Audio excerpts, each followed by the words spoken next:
Hello, everybody. All right, so here we get started on my first video of YouTube.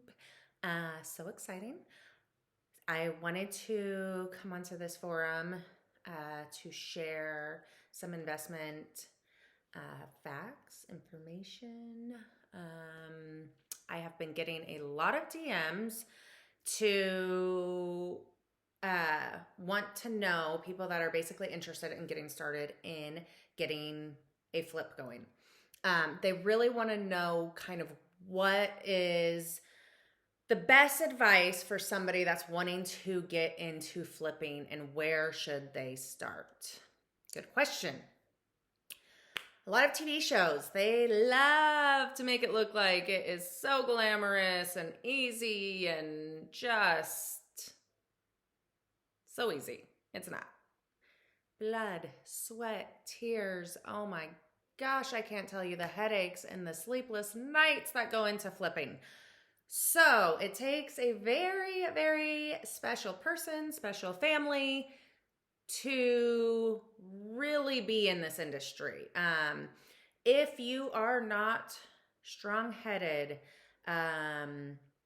stubborn at times, strong-willed, if you do not have a backbone to really lay down the law, you will get eaten alive. So with that said, I don't ever want to discourage anybody in if they really want to do this and doing it. If this is something you really want to do and it's been a dream, then yes, absolutely go for it. So I will give you some tips on how to get started. Little background of for me is I grew up in real estate. My family owns residential, commercial real estate. It's in my blood. I've been dealing with rentals since I was a young kid, as my dad calls it, always putting in my sweat equity, painting rentals, fixing things, learning electrical, tile, floors, learning what to do when mold happens. I mean, all the ins and outs of owning rentals. So it's really in my blood. It was a very natural transition. My husband loves real estate. He's been in real estate for a very long time. He loves it. It's always been a passion of his. Even when he didn't do real estate, he always every night would look at houses, even when we're not looking. We move almost every 2 years because we're just constantly looking at real estate, and there's always a house that we love, and we're always trying to work with the ebb and flow of the market, and grow and evolve.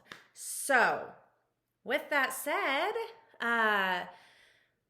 there's a few tips that I can give you into getting started in real estate. The first one I would say is you really need to be an expert in your area. Know that area, the ins and the outs, as if you were a real estate agent in the area, also an investor. You always need to have both in mind.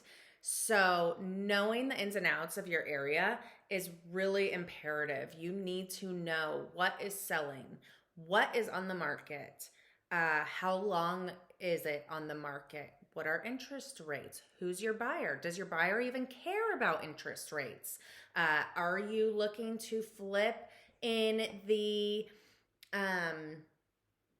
500 under range, or are you looking more in the luxury market for flipping? Those two buyers are very different. So you really need to know your area. You need to know what is going on and what direction you're wanting to go into. It really can determine a lot. For example, here in Arizona, it really depends. If you're in Arcadia, then you are knocking down a house. You are buying a lot or a rundown house that's on a decent sized lot, and you are knocking that thing down.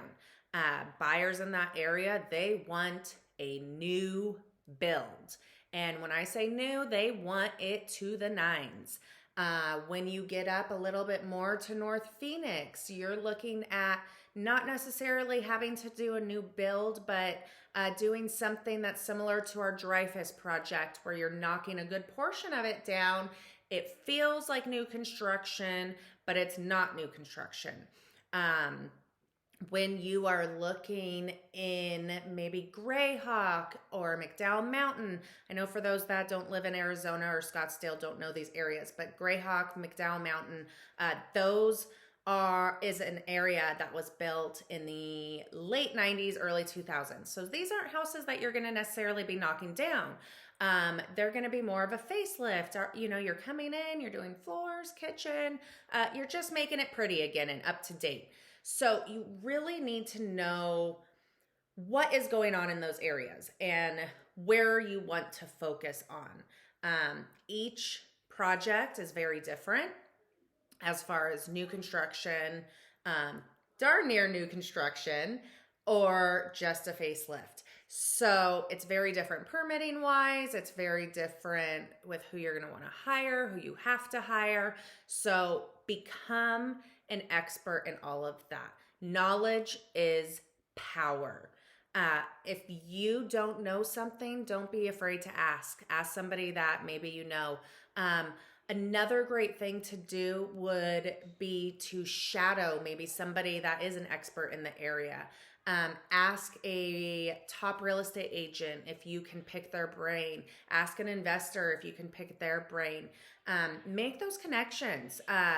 It's a very competitive market, but it's also a market that you really want to have those relationships with people that you can trust, that if something goes awry, you can call them and be like, oh my gosh, I just had to deal with this inspector and he's not approving me for this, or whatever it be.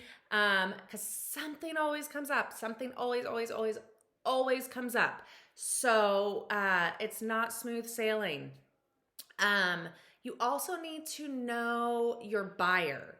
So when I say buyer, I mean, when the project is done, who are you selling to?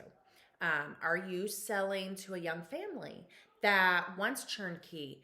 Somebody that wants the new construction, that wants that modern, transitional, beautiful home that they don't have to touch a thing. They want it to feel like a custom home that was specifically built for them.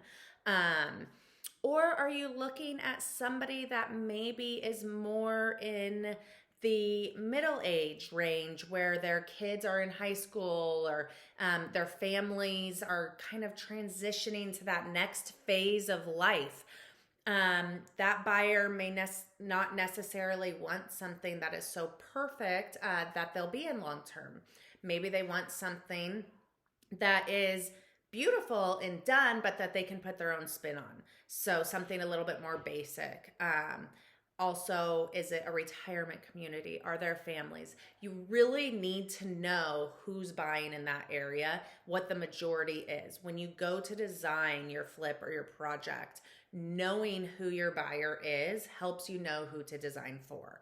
So that is probably some of the biggest. So I would say, kind of to wrap everything up, and of course, if you guys ever have any questions, comment, send me a link. I'm happy to answer.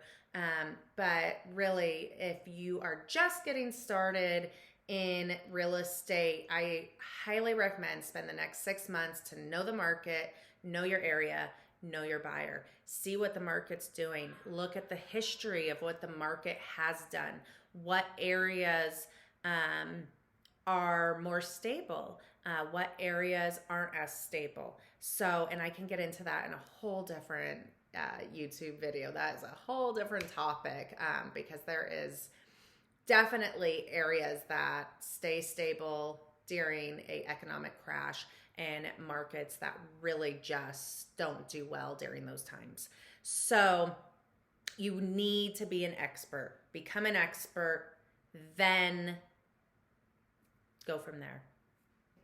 Thank you for everybody. I hope this was helpful. And I will post more. If there's any topics that you want to hear about or that you want me to cover, please, please, please share. Again, social media, not the best at it, but I'm trying, and I hope all I want is for everybody in this world to be successful, happy, and if I can help you achieve that, that just makes my day. So have a great day, and I hope everybody's having a wonderful summer.